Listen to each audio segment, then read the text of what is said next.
I think that trauma has its place of negativity in people's lives. And if you choose to hold on to it, it will steal from you. Yeah, it will do that.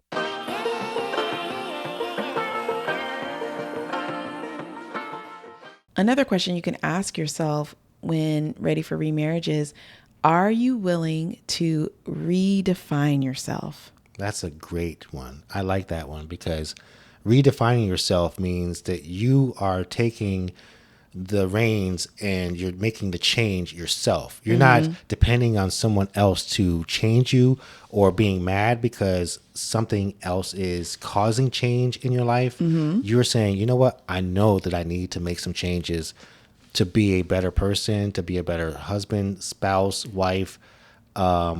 And I'm going to make those changes on my own. One of the things that comes up with redefining yourself is, are you okay with not being divorced anymore or widowed? Having the title of the title divorced person. of divorced and widowed and single. You're going to be defined differently because you're going to be remarried. You may now be a step parent. That's true.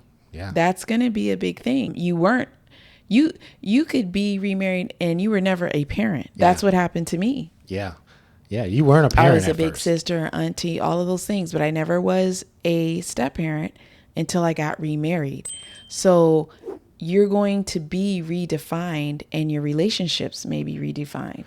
That's powerful, actually. It's funny when you think about it that sometimes you don't have all of those things in your first marriage. And then all of a sudden you can have children because you can said have like a family. Yeah, a whole family. You said, I do. And now it's like, whoa, we got 10 of us. Yeah, you said I do. And now you have a family. Yeah. And then you could have in-laws that you never had before. Let's say when you were married, the person was an only child and there was no siblings. And then you marry someone and they have like 15 brothers and sisters. That can happen. They have they have all their grandparents, all uncles, and everybody came from a big family. That's a big shock. It's a big change. Yeah. Yeah. So you have to redefine yourself of, how am I a wife in this family? How am I a spouse? How am I a partner in this situation? Another example is if you were working from home and now you're like not working, or you've moved to another city and you're doing something totally different. That sometimes can make people feel a certain way about themselves. That's why they need to have their value before they get into a remarriage.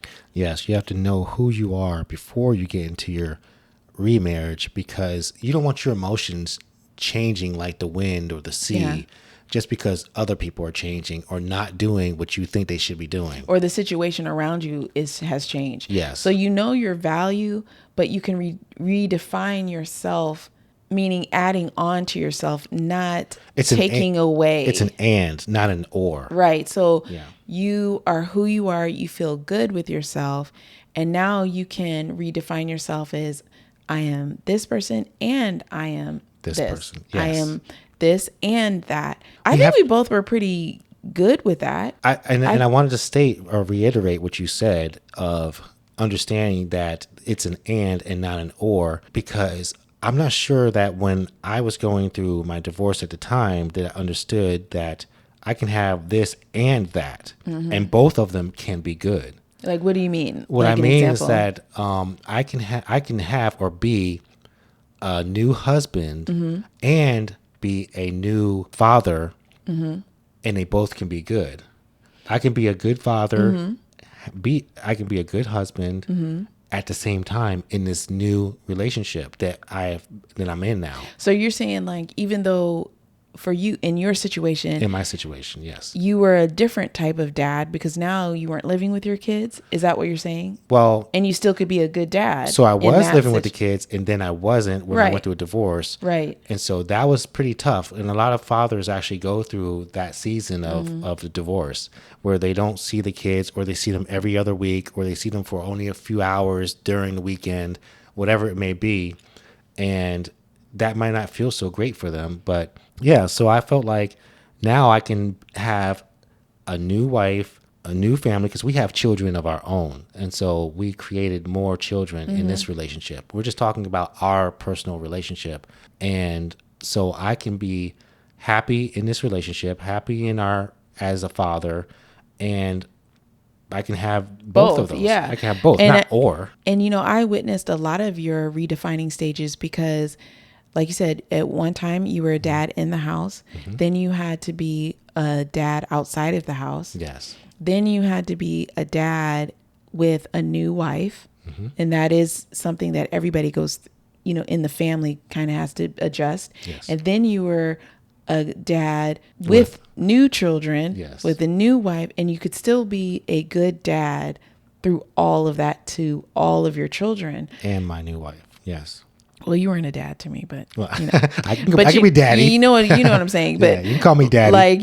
But you were like, you had to find your value in all of those stages and not feel guilty about things and not feel stuck in a box of what this should be and that should be. Yeah. Because I felt like I was in a box in a sense of, I thought being a wife, you had to do this or you had to be like this. And maybe that was bad teaching from initially. I mean, I don't know. Is it part of it? Can you be part of that? Was it bad or is that part of what you should be? It just was taught in a negative way.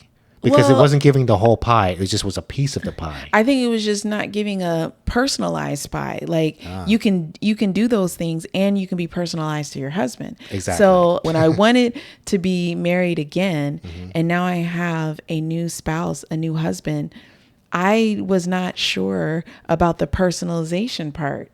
And that means I had to redefine myself as a wife. Like, what type of wife was I going to be? I think you have to have different skills if you're like a wife to a bodybuilder, and maybe you have to cook them different type of food. Understanding how you eat. Yeah, and then a wife to a pilot or a wife to a military man who's gone a lot, and then a wife to different type of men. Well, you should know your spouse, so get time to. Yeah, I had to know you, but I didn't know that I needed to know you in that way. Do you understand what I'm saying? Like, I didn't know that the defining of myself as a new partner in a remarriage was okay. You can still have a good marriage, even though it doesn't look like the marriage you had. Well, that marriage wasn't good, but you know what I'm saying? Yeah. Or it doesn't look like a marriage you think is supposed to be good. Well, comparisons are a bad thing for relationships in general. Yeah. It's not good to compare your previous relationship. It's not good to compare your relationship to someone new in your life, a friend, your family member, your parents. It's not good to compare. You have to have your own and do the things that you two agree on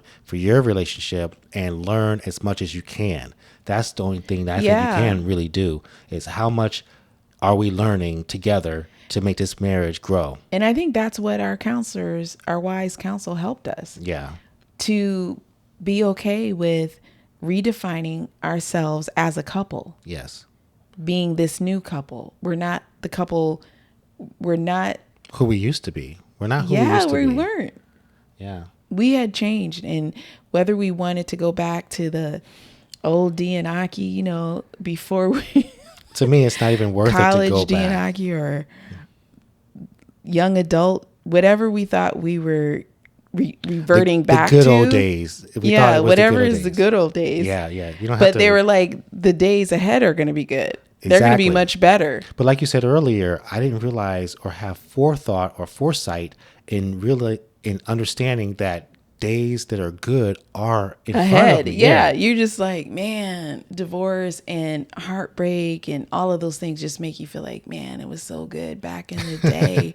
It was so good then. It was so good in the past. There. We did that. Yeah. I did this. And your mind can play tricks on you to like over glamorize what the past was like. Yeah. But whether it was or not, you still can make whatever you want in the future. You can still be empowered to do that. Yes. And I think for me, I almost felt like the trauma had taken that ability away. I think that trauma has its place of negativity in people's lives. And if you choose to hold on to it, it will steal from you. Yeah, it will do that. That's You'll be what like, I can't even imagine it being any better than I had it. I'm amazed at the deception that trauma has in the lives of people. I am too. Yeah. I really am. And I don't want anyone to feel that way. And I don't want anyone to feel blocked by that and stopped. And you know what I mean? Like, I do know what you mean. Yeah, just, you do. I know. Yeah, I do know. I'm saying that, but like you do. It can just block so many things. And I do thank God that we had people to help us so that we weren't blocked. And that's what we want to do for people right now. We want to help them how we were helped. Yes. And even more because at that time, we hadn't gone through it, all the things that we've gone through now. So we can give even more because I think that couple that helped us did not have children together. No, they didn't. You know, we're going through the fire for you guys. So that's one thing that we understand now is because of the fact that we have our own children together too as well. So, I mean, we've gone through a lot of things. There's more, but we'll just kind of end that here. But I think we had a bonus one that we wanted to share if you're ready for remarriage, because it goes back to the statistic that a lot of remarriages they go through a divorce because of finances. Exactly. And so are your finances in order? That's what you want to ask yourself if you're remarriage material. And we're not saying that, you know, you've reached all your financial goals. Yeah. We're just saying, do you even have an idea of where you're at? Yeah. Where are you financially? And do you know where you're going financially? Yes. And have you talked to your prospective mate about what you guys will be doing together financially? Those are questions that will help you in your remarriage. Because sometimes people change their finances when they're single, when they're re-singled, like after divorce. I've seen people just like blow all their money.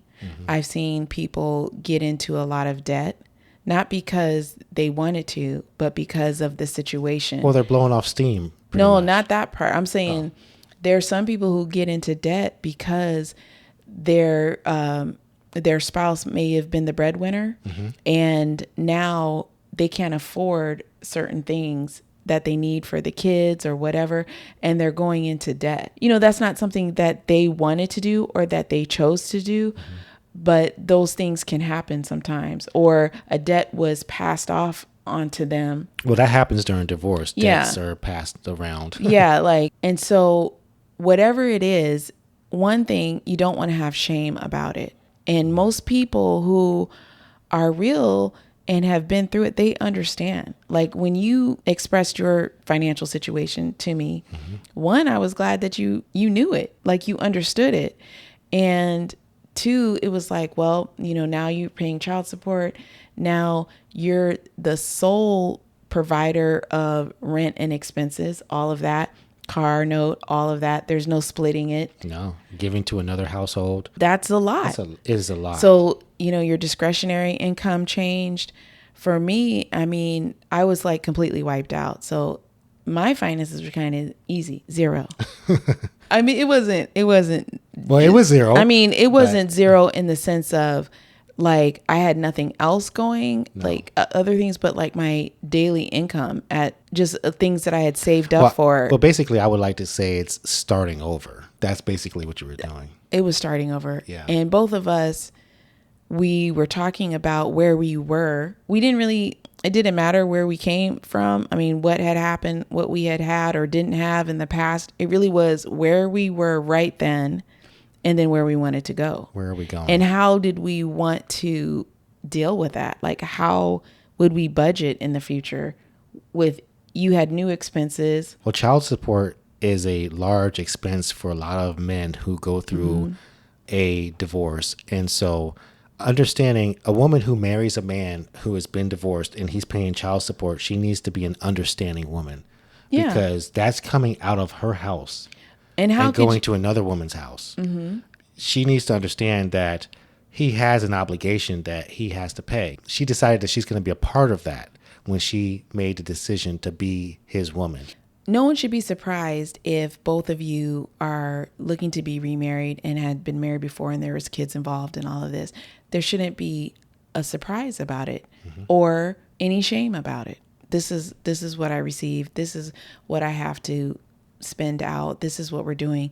And the more that you are together and willing to be together on it, the easier it is for remarriages. And I think that is something that we learned from our counselor. If you live separate lives or think that, well, this was from my past, so it's just mine, and it's this mine and yours type thing in the remarriage, that's going to be a lot harder if you guys didn't agree on that. Well, you have to agree that we are we now, ours, we. And this is how we are going to handle it. In our house. Right. If it's still, we are together in our house, but we like switch hats. And now when I deal over here, it's just me. That's going to hurt a marriage because that's not what the marriage is about. It's about both of us becoming one and taking on like the world with each other. Like it's we have us each other's against the back. world. Yes. And that was like a big lesson for us both, because sometimes you can even say, hey, I don't want you to have to deal with this. Don't worry about it. I got it. Don't worry about it. I don't want my new wife to deal with this or whatever. But it becomes like kind of a secret, and now it becomes this thing over here growing and having a life of its own.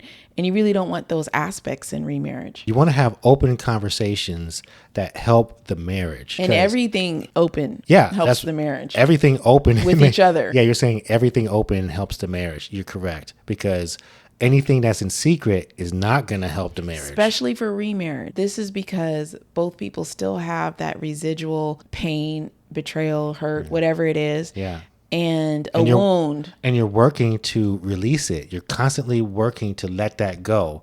And if there's something that's a secret comes up, it can take all of that work and just make it as though nothing happened. It can really hurt. It'll bring you back to zero, down to the ground. Even worse. We want you to have a wonderful remarried journey that you're learning and growing together, because sometimes it can take a little bit longer when we're remarried. And so we want to give you the tools to help you get through that so you can make it to your 10 years, you can get past that. Get a smile on your face. Yeah, and just keep going. Because when we made it past 11 was our mark. Yeah, 11 was our mark because of some things that just family members, personal goals. And we're like, if we can just make it to 11 years. And then we made it, and we felt happy. Like, I don't know if do you think something changed in our 11th year? We did. I believe that we changed actually, because every year that we are married, I believe that we are growing and learning and changing, because we're trying to better ourselves and better our relationship. We're thinking about the union itself and how does the person who is with me on this journey feel, because I can't be in this union without you. We're constantly talking about, how do you feel? What do you think? Where are we going? What are we doing? So the 11th year, you felt like we were better at that, or what? I felt like it was better definitely than 2 and 3. I thought that by the 11th year, I finally could like really get to know you. I mean, I was getting to know you, but there were so many things that we were dealing with. You know what I mean? Yeah, there's a lot of things that come up, but sometimes you just don't know what you have to deal with until you're going through it. Yeah. This is why you have to communicate with each other and work together.